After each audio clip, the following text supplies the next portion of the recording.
ilikuwa inachemka kama yenye nachemshwa. Wakati sasa imechapa kwa masikio, ulikuwa unasikia kitu? Tulitoka hapo tumekuwa pupu. Hata kupanua mdomo peke yake kuongea. Uko na shock? Uko na shock. Yaani kila kitu imekanda, hata mikono kukunja hivi. Ni shida. Ni shida. Tulienda mpaka tukachukuliwa tukapeleka hospitali hapo Nandi. Tukatipiwa, lakini wakasema hawana dawa ya rati. Sasa ni hapo tumepata fahamu kidogo. Tunaulizana kuliendaje. Hata hatuelewani. Huyu anasema mimi hata sielewi ni nini kilifanyika. Sasa ndugu yangu, ukikufa huwezi jua umekufa. Ni watu wengine wanasema. Watu wengine watasema umekufa, lakini wewe unajiona vile huko. Roho yako hii. Wakatuambia kitu yenye tutafanya tutumie maziwa. Tukakunywa maziwa. Unaenda kujisaidia haja kubwa ndugu yangu. Ni makaa. Ujui litoka wapi. After umekunywa maziwa? Tukakunywa hiyo maziwa. Unatoa makaa. Unatoa makaa. Mpaka hiyo uchafu ilikuja ikaisha kwa tumbo. Na ukieja haja dogo iko kawaida? Ni yellow. Ulikuwa mbaya. Niliona kitu inatoka huko. Yaani kilikuja kufika karibu kwa mlango kilipasuka hivi. Ni kama yaani huo naona pashe kupasuka. Hivi inakuja na inafunga na inapasuka katikati tu.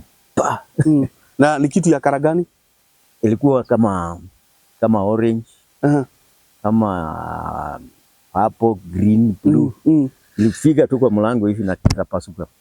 Kama bomu. Nasikia chini kwenye nimekaa. Ilipiga maji mpaka maji ikatawanyika. Kwa vile maji ilikuwa inaingia ndani. Maji inaingia ndani. Na mimi nimeingia kwa nimesimama kwa mapao. Nilikuwa karibu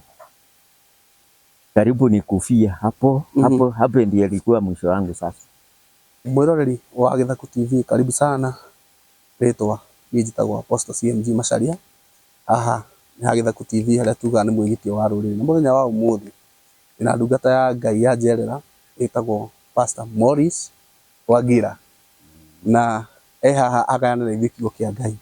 Tanagira kiugo kia Ngai nyambe ngũririkania ati thiini wa kanitha witu wa DDC Divine Deliverance Chapel turaka gũkũ Kikuyu, na turetikia Ngai ati ni tugutema muthingi mweri uyu kiambiririo-ini giki umuthi ni mweri 1 mweri wa February, na kiria giratuma riu tuigue twina hinya muno wa gwaka ni ati Ngai ni atugete mugunda witu uria tutagakombora, ona twenda gwaka kathendro, no ni turenda ona ihenya utare kwahoteka tukirugamie kanitha he mundu rerutĩire aratuhe mĩtĩ ya gwaka, mĩtĩ mĩthaka mĩtungu mĩraihu wega ya brugam ya gwaka. Kĩrĩa tũrabatara no gũtema mũthingi, kuoya na ihiga framework ĩyo tũmĩke na mĩtĩ ĩyo wega, coke tũgĩkĩre mabati, tuone handũ ha gũkorwo tũgĩthomera nginya ihinda rĩrĩa tũgũgĩaka mwako mũrũmu. Ũngĩigua nĩ ũkũnyitanĩra hamwe na ithuĩ, Ngai angĩgũteithia.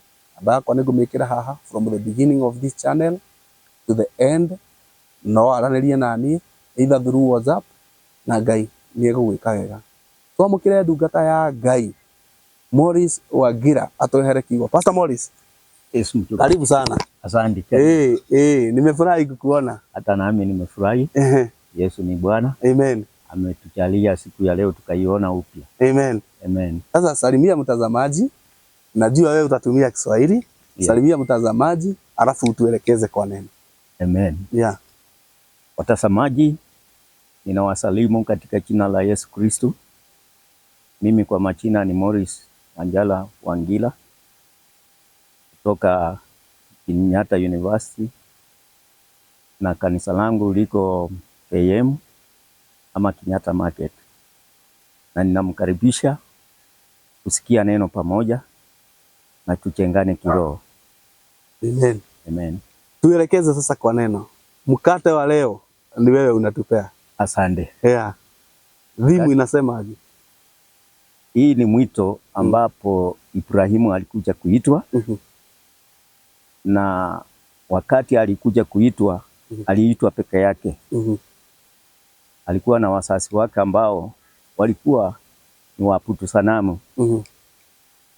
Na Ibrahimu yule alitokana kwa hiyo familia, alikuwa kitu ilikuwa ndani yake ambacho kilikuwa kinasomeshana naye. Anaangalia miliki ya ulimwengu. Anaangalia kuona lazima kuna mtu ambaye alifanya nini? Alitengeneza. Kwa vile hakuna kitu chenye kinaweza kuwa pale wasipokuwa na mtu mtengenezaji. Na hii kitu ilifanyika kwa Ibrahimu. Aliona babake ni mwabudu miungu. Akasema, mbona hii kitu yenye baba anaabudu hakina uhai? Lazima kuna kitu ingine iko na uhai. Iko na uhai na iko na nguvu kuliko hii. Sasa kuanzia hapo Abrahamu alianza kujiuliza hayo maswali na Mungu naye akaanza kugrow ndani yake. Na siku moja Ibrahimu akaenda kuangusha hiyo miungu. Alienda kuangusha. Akijaribu awache zingine, aangushe moja, aone kama kitamsema ni Ibrahimu amefanya. Lakini hakikuwezekana. Akakuja tena wakaanza kujiuliza, lakini hawakupata. Mwisho wake wakaanza kususpect huenda ikawa huyu kijana ndiye amefanya hii jambo. Ilikuwa siku moja ilisemekana huyu kijana hata anastahili akamatwe na achomwe. Akamatwe na afanye nini? Achomwe. Lakini Mungu mwenye alikuwa ndani ya Ibrahimu alimuokoa. Mungu akamwambia, utaama uache nyumba ya papa yako na familia yenu na wewe utaenda kwenye nitakuwa nimekuahidi. Ibrahimu alifunga baraka akaenda. Ndio Mungu akaanza kumtumikia. Ndio Mungu akaanza kumtumikia. Wakati ule Ibrahimu alikuja kupitia mambo mengi katika dunia. Kwa vile alikuwa anaitwa Ibrahim. Na mke yake alikuwa anaitwa Sarai. Sasa hiyo vitu vilikuwa vinakongana na maisha yake. Vinakongana na maisha yake. Kufika kiwango ilipiti Mungu ampatilisie jina. Unaweza fanya mambo mengine ukiona pengine ni kawaida lakini sio kawaida. Unaweza kuwa unapikana na dhamira ya jina lako. Pengine jina lenye uliitwa ama uliitanishwa nalo alikukuparishi kuparikiwa ama kufikia ushindi wa Mungu. Sasa hiyo kitu ilifanya Ibrahimu akawa na mateso mengi. Bila alikuja Mungu kumpatilisia hiyo jina kutoka kwa Sarai na kutoka kwa Abraham, ndio alianza kuona matunda ya Mungu. Alikuja akachukua nafasi, Mungu akamuita Ibrahimu. Na Sarai akamuita Sara. Hapo sasa Mungu akamwambia nitakubariki. Wakati huo sasa ndio kubarikiwa kwa Ibrahimu kulianza kuingia. Akakuja akabarikiwa. Mungu akamwahidi. Akamwambia sasa utazaa mtoto wako naye atakuja kuwa mshindi wa nini? Atakuwa mrithi wako. Ibrahimu aliongoja miaka karibu 90. Ndio malaika walikuwa wanapita.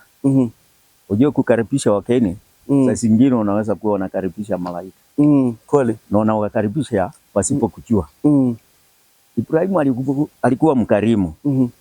Akawaambia, karibuni. Karibuni kwangu. Kufika karibu, akaona kumbe ni wana wa Mungu. Ujue kama umejua Mungu, kuna kitu ndani yako. Kweli. Kuna kitu ndani yako ambacho kitakuwa kinakukumbusha hii ni kitu fulani. Sasa Ibrahimu akaambiwa kimoyomoyo kitu kikamwongelesea, umekutana na nani? Na Mungu. Ibrahimu alipika makoti chini yake. Kaputu akasema, karibuni na msihi hata muoke maji peke yake. Hata mkunywe tu maji peke yake na muende.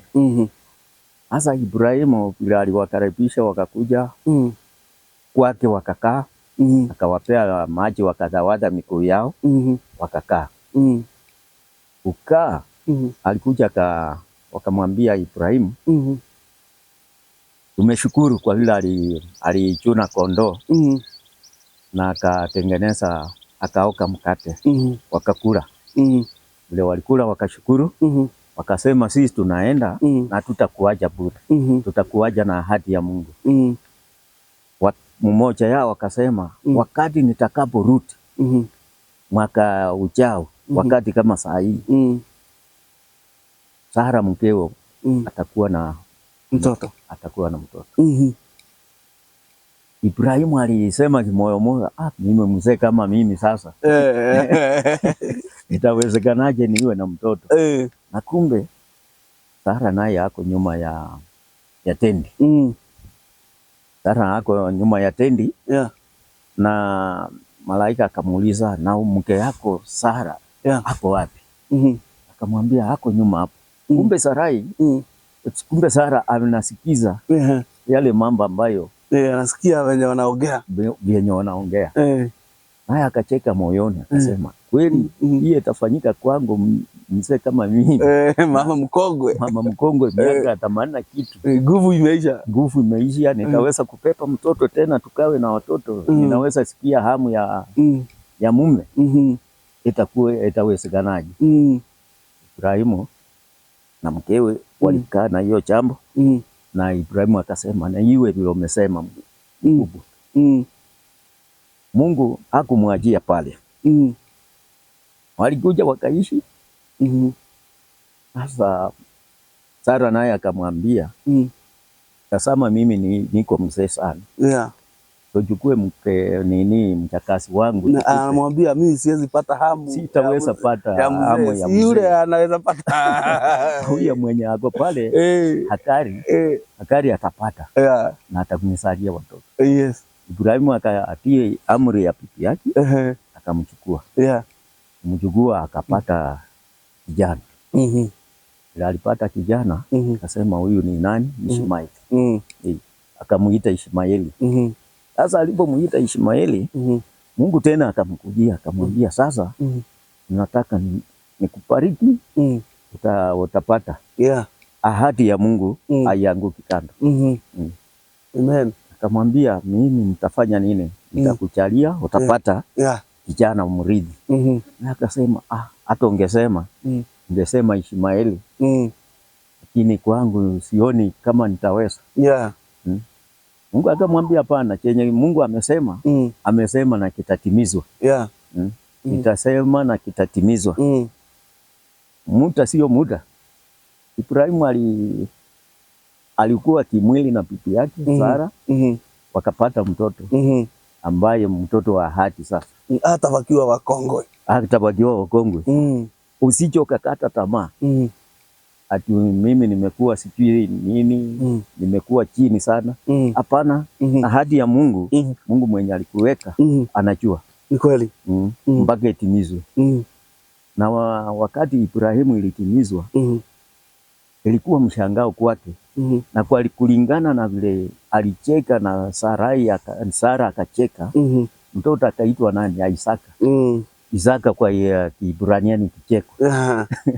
Kwa sababu ulicheka. Kwa sababu ulicheka. Ndiye akakuja akawa namna hivyo. Akaitwa Isaka. Sasa hiyo nene mambo ya delay ama ya kuchelewishwa ilikuwa kwa Ibrahimu. Nilifuata mpaka hata mtoto yao Isaka. Ilikuja kwa kuchelewa. Hiyo roho ya kuchelewa. Sasa naye kupata mke yake kupata mimba ilikuwa ngumu. Ilichukua muda, lakini mwishowe alikuja na akapata mapaja. Akapata mapaja. Na hiyo njia yenye Ibrahimu alikuwa anaenda nayo, Ibrahimu alikuwa anakaa lakini anahofia ufalme mwingine wa dunia.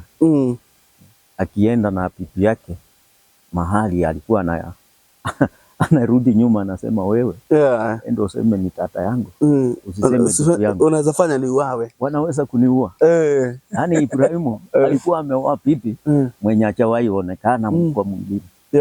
Alikuwa mzuri, smart. Sasa alijua tu huyu place yake nikienda mahali nitanyang'anywa. Sasa nitafute mbinu. Na hiyo ndiyo ilileta Ibrahimu kuovercome vifo na mambo na mafarakano kwa dunia. Mungu alimjalia kwa njia hiyo na akapata hii njia. Akasema acha nijitanganyishe. Lakini huyo mfalme wenye alikuwa katika nchi zao alipokundua Ibrahimu anafanya nini, amemtanganya, alimuita. Kwa vile aliona sio mtu wa kawaida. Ameresolve usiku wote ama amemenyana na malaika usiku wote. Akamuita, kwa nini wewe unanitanganya? Huyu ni pipi yako na unanitanganya ni dada yako. Akasema nilikuwa nimeofia maisha yangu. Akasema sasa wewe chukueni hii mali, mpeni hii mali aondoke. Hiyo ndiyo ilifanya Ibrahimu akaanza kupata mali yake. Mali yake akaanza kunyakua mali kutoka kwa nani? Kwa wafalme sasa. Wakimulipa kama ridhaa. Kutokana na hiyo ridhaa, Ibrahimu alikuja akawa mtu mkubwa na ni hodari katika dunia. Mungu akakuja akamwambia, nitakubariki hii nchi yenye unaona hii. Wana wako na watu wako watakuja kuirithi. Watarithi hii nchi. Kurithi kwa Ibrahimu nchi alikuwa mtu mnyenyekevu na ni mpole. Hiyo ilifanya Mungu akambariki na akampea ahadi. Na ahadi za Mungu kawaje zilikuja zikichelewa, lakini zilifanyaje? Zilitimiza. Sasa ukiona ahadi zako zinaenda ama unaona unafanya vitu vingine ubarikiwi, kuna sababu. Kweli. Angalia kwa familia yenye umetoka, uangalie na jina lenye umeitishwa nalo. Uangalie yule umeitanishwa naye. Uangalie hiyo vitu. Ukishaangalia utajua ya kwamba mwito wangu unafungwa na hii. Na mwito wangu unafunguliwa na hii. Wow. Sasa hiyo kitu inatakikana ukikaa utafakari. Ukiona mipango unafanya kina delay ama kinachelewa, kuna sababu. Na hiyo ndio sababu. Sasa Ibrahimu ila aliendelea akaenda vita kukutana na nchi zingine hapo. Sasa hapo vile walikuwa wanakaa tuseme in promises. Sasa vile walienda akapikana na nchi fulani hapo, akarudi. Kurudi alikuja akakutana na mfalme wa Salemu ambaye alikuwa anaitwa Melkisedeki. Bila alikuja Ibrahimu ilibidi akamtolea fungu la 10. Na yeye ndiye angestahili kupea Ibrahimu fungu la 10. Lakini sasa huyo Melkisedeki anafananishwa na mwana wa Mungu. Bila anafananishwa na mwana wa Mungu, alikuwa na haki ya kupata fungu la 10. Sasa Ibrahimu alimtolea fungu la 10 na akambariki Ibrahimu na akaenda akatawala na mali yake vizuri na akabarikiwa marudufu. Sasa ukiisha kuweka wakifu familia yako na mwili wako itakuja ifanye nini? Itabarikiwa. Na ukitolea Mungu ukumbuke kumtolea fungu la 10, utakuwa unajenga uhusiano wako na Mungu. Ibrahimu aliendelea kujenga uzao wake na Mungu. Ndio Ibrahimu akatawala na akakuja akawa mtu tunamuita baba wa imani. Kulingana na imani yenye alikuwa nayo, Mungu alikuja akamuuliza Ibrahimu, nataka unitolee sadaka. Ninaona unitolee na nikubariki. Ibrahimu akafikiria, sina kondoo, sina mnyama wenye nitatolea Mungu. na Mungu ameniambia enda unitolee sadaka. Kaambia kijana yake na wafanyikazi wake wawili na punda wakafunga kuni wakaanza mwendo. Kuanza mwendo walienda baada ya siku 3 waliona inji hiyo iko mbali ng'ambo. Akaambia wafanyikazi wake, ninyi kaeni hapa na punda wangu, mimi na kijana tuende tuone tunarudi tumechukua. Wakafika na baba yake katika mlima. Kufika mlimani, Ibrahimu alitengeneza madhabahu. Kutengeneza hayo madhabahu, alifunga kijana vizuri, akamweka. Kutoa kisu kuenda kumkata, malaika alimwambia Ibrahimu, sauti ilitoka mbinguni. Malaika akamwambia Ibrahimu, usimchinje mwanao. Usimchinje mwanao. Ibrahimu kuangalia hivi, aliona mwana-kondoo ako pale. Amefichwa kichwa ndani ya kichaka hapo. Sasa bila alikuwa ameficha, Ibrahimu hakukuwa na lingine, akatoa na akachinja huyo kondoo, akafanya sacrifice. Akamtolea Mungu wake sadaka. Sasa bila alitoa, Mungu yake akamwambia, sasa Ibrahimu, nimeona imani yako. Una mtoto mmoja, lakini kulingana na imani yako imefanya moyo wangu imefurahi. Na wewe unaenda kuparikiwa sasa. Uzao wako utaparikiwa, utakuwa hodari duniani. Ndio sasa tunaitwa wana wa Ibrahimu. Tuliparikiwa. Amen. Tuliparikiwa. Na kulingana na ahadi ya Mungu, chenye Mungu aliweka ndani yako lazima kitimie. Amen. Wow. Lazima kitimie. Kwa vile mimi mwenyewe mambo yenye nilikuja kupitia. Nilikuwa na radi mara 3, mara 4. Na sijui kama unajua nguvu za radi. Ukisema radi unasema radi thunderstorm. Thunderstorm. Ile inachapaga mti inamwagika yote na mwaka. Wewe ikakuchapa mara 4? Mara 4. Mara 4 aje? Mara ya kwanza nilikuwa Eldoret mahali Nandi. Tukakuja tulikuwa tunashughulika na mambo ya ukulima. Tulilima mahindi. Sasa ikafika kiwango, tukasema tutengeneze kala ya mahindi. Mahindi imefika kwa kufunwa. Kuenda kutengeneza hiyo kala, ndugu yangu, ilikuwa mwendo wa saa 9. Tukiwa wangapi? Wawili. Tulistukia tu nje ikapatilika kidogo tu kama saa hii. Inji kafunga na mfuke kidogo. Kama nyunyi kakaanza kunyesha hivi, na lakini jua ilikuwa inawaka kidogo. Tulistukia tumepigwa, tumetolewa. Huyu mwenye tulikuwa naye mwenzangu ameenda ametupa kwingine. Mimi nimetupa kwingine. Sasa watu wenye walikuwa karibu, kila mtu alikuwa na lugha yake. Alikuwa gariji mic kidogo. Iko sawa. Alikuwa na lugha yake. Mwingine anasema niliona jogoo. Ilitoka huko kubwa sana. Mwingine anasema niliona kitu kama mnyama ikipita katikati yao. Mwingine anasema niliona tu kitu kama mpira lakini ni moto. Kakuja kaanguka kwenye wako. Hiyo radi ikikuja, huwezi kuiona, huwezi jua inafananaje. Kwa hivyo wakati ilichapa mlikuwa wangapi? Tulikuwa wawili. Hata kuna kijana mwingine saini mzee mwenzangu. Akiwa Nairobi hapa. Mlisurvive? Tulisurvive. Hiyo ni mara ya kwanza, mara ya pili nayo? Hiyo na mara ya kwanza. Lakini ulitoka hapa ukiwa viungo vya mwili zina shida ama? Hatukukuwa na shida, lakini tumbo ilikuwa inachemuka kama yenye inachemshwa. Wakati sasa imechapa kwa masikio ulikuwa unasikia kitu? Tulitoka hapo tumekuwa pupu. Hata kupanua mdomo peke yake kuongea. Uko na shock? Uko na shock. Yaani kila kitu imekanda, hata mikono kukunja hivi. Ni shida. Ni shida. Tulienda mpaka tukachukuliwa tukapeleka hospitali hapo Nandi.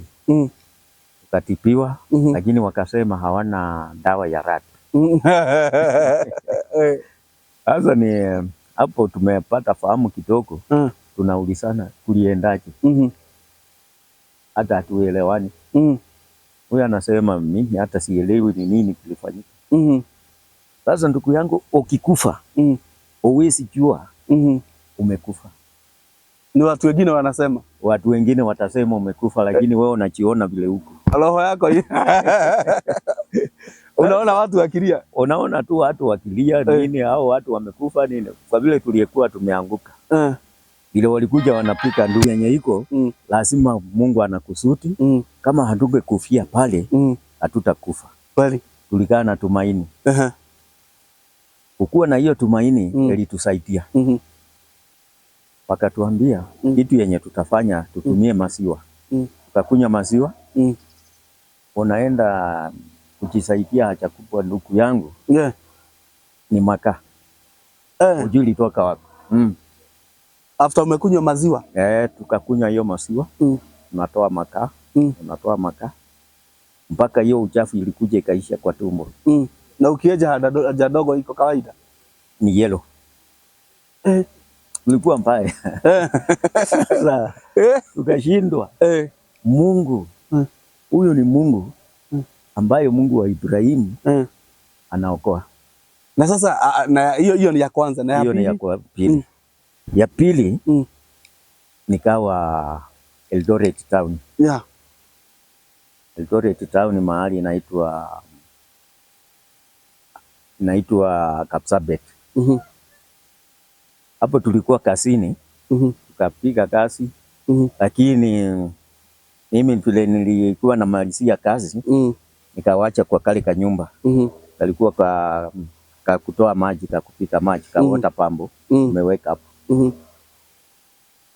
Mvua ilikuja, ikafunika kila mahali. Nikaona kwenye naenda ni karibu, lakini hiyo mvua ni mingi.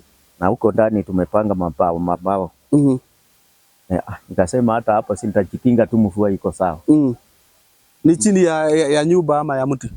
Juu ndani ya nyumba. Lakini haikukuwa imewekwa mlango ama dirisha. Ni kinyumba tu kiko hapo. Kinyumba tu kiko hapo. Na sio kubwa sana kama hapa na hapa tu, kama mita 3 kwa 3. Yangu nikaangalia mchungaji, kenye niliona kitu inatoka huko. Yaani kilikuja kufika karibu kwa mlango, kilipasuka hivi. Ni kama yani huo naona pashe kupasuka. Hivi inakuja na inafunga na inapasuka katikati tu. Na ni kitu ya kara gani? Ilikuwa kama orange. Kama purple, green, blue. Ilifika tu kwa mlango hivi na ikapasuka. Kama pomu. Nasikia chini kwenye nimekaa ilipiga maji mpaka maji ikatawanyika. Kwa vile maji ilikuwa inaingia ndani. Maji inaingia ndani. Na mimi nimeingia kwa, nimesimama kwa mapao. Nilikuwa karibu nikufia hapo. Hapo ndiye ilikuwa mwisho wangu sasa. Na sasa wakati ilipasuka hivyo na ulisikia mungurumo? Ilipika chini. Kusikia mungurumo. Hapo jini yote ilikuwa imepomolewa. Ni mbao tu kidogo ndiye nimeshikilia kwa ukuta. Kwa tiriza ya ukuta hivi, na mbao nimesimama nimeshika. Lakini hapa kwenye mbao silikuwa imepomoa yote, imetokea hapo hivi. Imefungua. Hayo maji yenye yalikuwa ndani imeitoa yote. Hapo na hapo sisemi ilinikonga. Na hiyo mtetemeko peke yake ndiye ilinisitua. Hapo ndio nilitoka hapo nikijua mimi bila shaka Mungu anakusudi nimfanyie. Lazima nitafanyia Mungu kazi. Hii mara pili hii sio mchezo. Kwa vile radi ya kwa hivyo ni kama ilikustua. Ilinistua. Yaani ilifika nikanistua. Kupita hivi haikupita nami, nilikuwa juu. Nikapita na hiyo mjanga na yenye wameweka chini ya nyumba. Nikapomoa Shimo na ikatoa mfereji huko nje, maji kaenda. Meaning sasa ukitoka hapo uko ni ile kustuka tu, mstuko. Nikawa na mstuko. Lakini hujaafektiwa? Sikuafektiwa. Sasa kufika kiwango ingine ya 3. Nilikuwa tunatembea hivi. Nikaona kitu ikafanya ikapita kwa macho. Ukiwa kunanyesha? Kunanyesha manyunyu tu. Nikashtuka nikasema, na hii kitu isinipate vile ilikuwa inanipata wakati ule. Ni uchungu. Siku yangu nakuambia, sichamaliza kuongea, nikasema kitu ikaniambia, Mungu, wacha nikupe maisha yangu. Hii ninaona ni hata. Wakati ule haukuwa umeokoka? Sikukuwa nimeokoka. Sikukuwa nimeokoka. Sasa kuongea hivyo, kuambia tu Mungu nakupa maisha yangu, ukalinde. Mimi mambo hii imekuwa zaidi sasa, sitarudi, kuna kitu ambacho kinaniandama. Kama ni mikosi, shindwe, Mungu unisaidie. Hapo kumaliza, hata siku kumaliza kuongea, nilisitukia nimepandishwa juu, nikaongezwa chini. Ukainuliwa na kitu? Uenuka tu hivi, nikachikonga tena chini. Nikasema pengine ni radi imenikienda. Inasemekanaga ikikugonga kama inaenda hivi, itarudi. Inarudia to the same place. Ndiye kumaliza sasa. Kwa hivyo ikikugonga unafaa kuondoka. Ikikugonga hata ukiwa na mtu karibu akutoe. Usipotolewa, ikupate hapo. Unaenda. Sasa kusonga tu hivi. Ilirudi tu, nikaenda. Sasa hiyo ndio ilikuwa kukumalizia? Hiyo ilikuwa kunimalizia, lakini Mungu akaniponya. Nilienda hiyo nayo kuenda choo, unaona uchi. Hii makaa kama yenye imeshakwa. Sasa hiyo ni kuhara? Nilihara kama, yani kama unahara black kama ni makaa kama nilikunywa makaa. Hiyo kitu ilinisumbua. Nikakuja nikafikiria sasa pengine hii ilinichoma. Sasa hii ndiyo uchafu yenye lipaki inatolewa yote sasa. Mimi ni kifo sasa. Hapo ndio nilikuja nikakumbuka Mungu.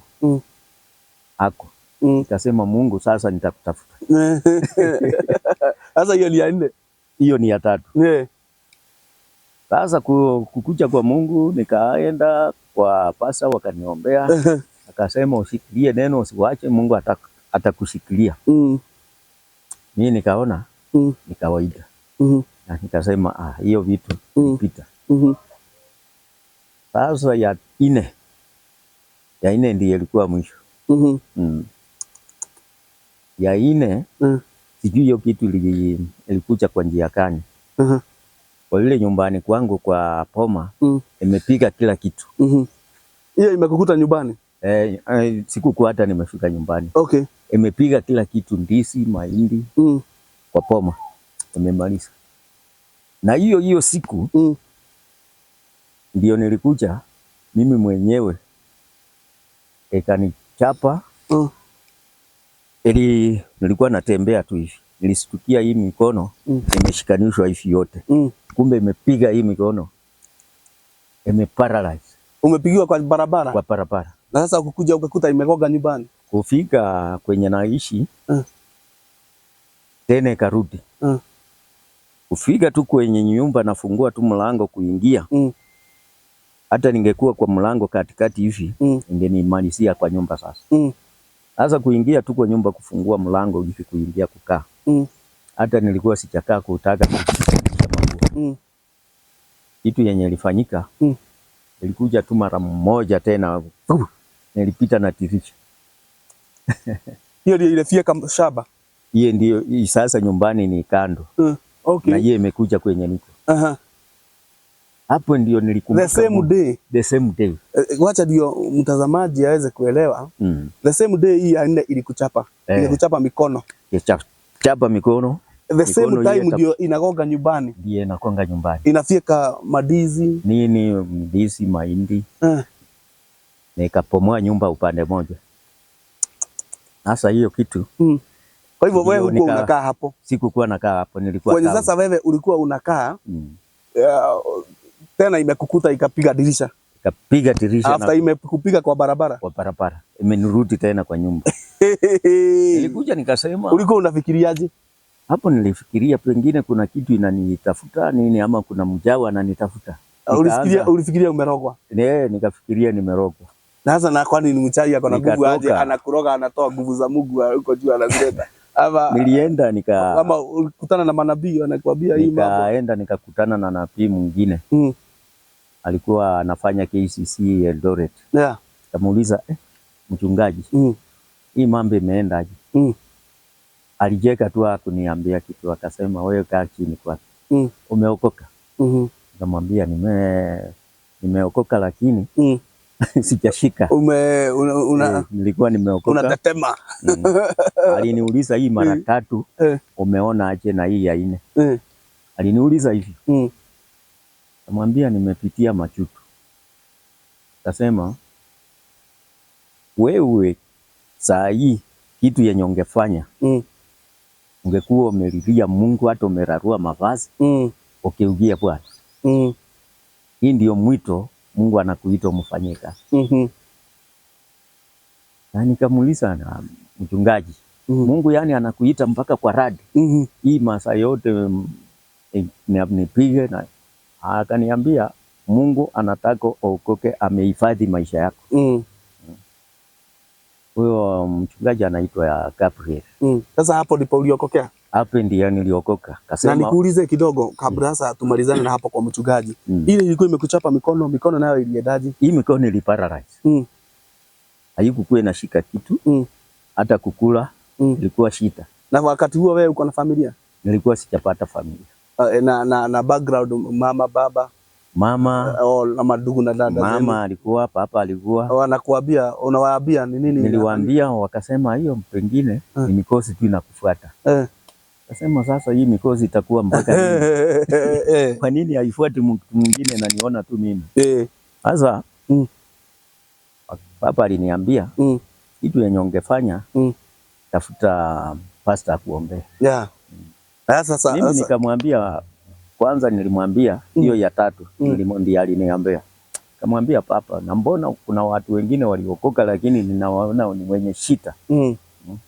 Mimi nikiokoka sasa sitaingia shida. Inakusaidiaje? Hiyo wokovu itanisaidia na nini? Mbona hao wenye waliokoka? Yaani unataka kusema wenye waliokoka hawakufi? Hapa aliniambia wenye wameokoka hata na wenye hawaokoki na wenye hawakuokoka wanakufa. Sasa ukiwa tayari na kufa, kataa kuokoka. Vile nilienda nikafikiria, nikasema na huyu mchungaji Gabriel huyu, nilikuwa namchukia sana akihubiri neno la Mungu. Huko unataka hiyo mambo? Sikukuwa nataka. Kwa vile alikuwa anahubiri juu ya wasichana. Sasa yeye inakuwa chukizo. Hutaki mtu anakuambia wachana na wasichana? Uliwapenda sana wakati? Nilikuwa nimewapenda sana. Sasa hiyo kitu ndiye ilikuja ikafanya nini? Kaniambia wewe, Mungu anataka uache hii singia, uingie umfanyie. Kama utaokoka utakufa. Na akaniambia baba yako alikuambia nini bila ulitoka nyumbani? Akasema papa tuliongea tu. Alikuambia juu ya wokovu? Nikamwambia tuliongea. Na kwa nini utaki kuokoka? Kama utaokoka leo hakuna siku nyingine. Nilimwambia pastor, sasa wakati yangu ya kuokoka ni hii. Na akaniambia leo niko na huduma katika kanisa na tutakuwa na kesho. Na kesho ni ubatizo. Kwa hivyo this is the best time. Ati sasa umekuja kwa wakati mzuri. Nikafikiria ubatizo tena. Hiyo tena hutaki? Nikasema sasa. Akaniambia wewe usiokope, wasichana wako watakuona aje. Hata wasichana hao wataokoka, na ukiokoka wachana nao. Hiyo ndiye inafanya hiyo kitu inakukutia. Nasema nikaamua tu hivyo uangalie venye itakuwa. Nikasema wacha nijaribu Mungu ya huyu mtu. Niona hata niambiaje.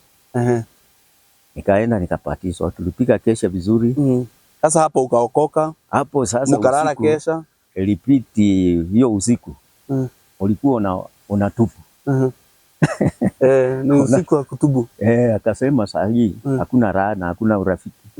Utatubu, mwambie Mungu yenye umepitia na yenye unataka vifanyike. Kama ni wokovu unapokea saa hiyo na upatizo. Yangu tulipatikana. Siku Yesu akakukamata. Alikamatia hapo. Sasa na wale wenye tulikuwa nao wakafanya nini wote? Tulianza kulia. Wow, nitakuita wakati mwingine pastor. Yes, fanya hivi, patia watu namba. Mtu anaweza kukufikia, kuongea na wewe mambo yote ile ya kihuduma, na uwaelezee tena mahali kanisa iko. Kanisa yangu iko KM opposite Kenyatta University. Huwa tunaita KM ama Kenyatta Market.